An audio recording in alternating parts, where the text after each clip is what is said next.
Hi guys, welcome back to my channel. I'm Simon from Scar Illustration, and I hope you're keeping well. Today I'm going to talk about how to paint drapery in a realistic way. Let's dive in. Before I start painting any type of drapery, I make sure that I have good reference to work from. And I'll spend a bit of time really looking closely at that reference before I get going on the actual painting. I'll notice where the light sources are, where the form shadows are, where the shadow areas of the folds, where the cast shadows are, and the movement of the drapery.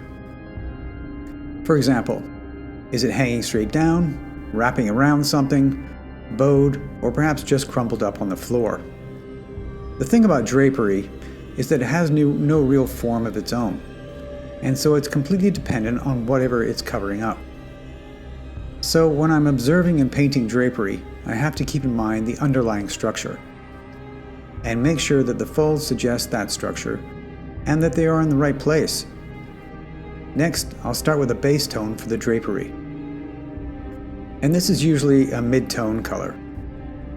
When I'm painting drapery, or anything really, I tend to focus more on the value scale, which is the range of lights and darks, rather than getting the colors perfect to begin with.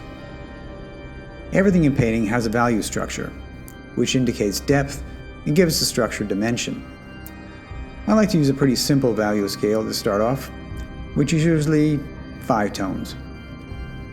The darkest dark, mid-dark, mid-tone, mid-light, and the lightest light. I know that a lot of other artists will use a much larger value scale than this, but I found that this is perfectly fine for me to get started, because I don't want to get overwhelmed and overthink things too much. Plus, I know that as the painting progresses, there will be more subtle value changes that I'll add on. Once the base tone is down, I'll start indicating where the mid-darks are as a crude roadmap. I don't rush this, as I want this to be as accurate as possible, so I don't have to go back over and repaint anything that's incorrect later. Once the mid-darks are in, I'll move on to the mid-lights, which, like the mid-darks, is a tone that is in between the mid-tone and the lightest light. Again, I'll take my time rather than rushing and making mistakes. Now that these tones are in, I can roughly see how everything looks, and if there's any adjustments that need to be made. I'll flip the painting to see if there's any glaring mistakes that I've missed, as well as continue painting on the flipped version. I'll also turn the sketch layer on and off to check to see if everything is in the right place. If all's good, I'll move ahead with the darkest darks and the lightest lights. For this particular character, I added a gold trim to his outfit. For this, I added a new layer, created a layer mask by hovering the cursor between the 2 layers and press the Alt key. This will make sure that anything I paint on the new layer will be clipped to the bottom layer, and then painted in all the gold areas. Once done, I changed the blend mode to color, and then duplicated that layer, changed the blend mode to color dodge, and reduced the opacity. And because I'd already painted in all the details, shadows and highlights, I didn't have to repaint all of that again with the new gold layers.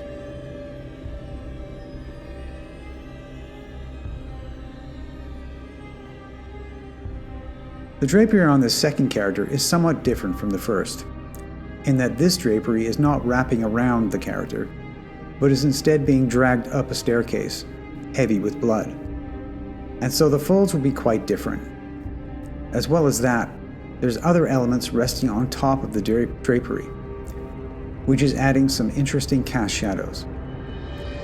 For the drapery on this character, I again started with a mid-tone as a base for the overall shape. This time I also added a general lighting guide, which served as rough mid-darks. I then put in some mid-lights on the upper portion of the train of the fabric, as well as changing the sketch layer to a white color so I could see it a bit easier. Then it was a case of getting the balance right between these 2 tones. After that, I moved on to the bottom portion of the train. As the base color is quite dark, I started with mid-lights instead, and then added in the mid-darks. and bounce between the two. With whatever method or process I use, I'm always open to changing things if the need arises. And again, I made sure that I had a really good reference for this before I started sketching and painting. While I'm painting this drapery, I made sure to keep in mind the staircase underneath by checking my guides, reference, and my sketch. I also zoomed out to see how things are looking as a whole. After the mid-darks and lights were in, I then spent some time refining the shapes, both with the sketch layer turned off and on, until I was happy with how it all looked.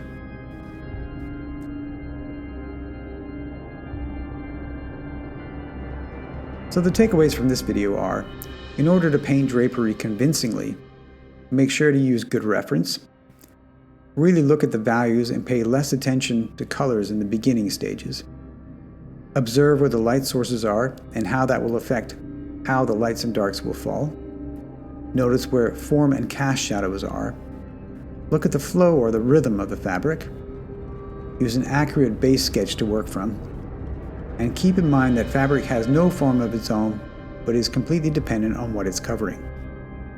For further reference, I'd suggest looking at Drawing the Draped Figure by George B. Bridgman. I will leave a link in the description below.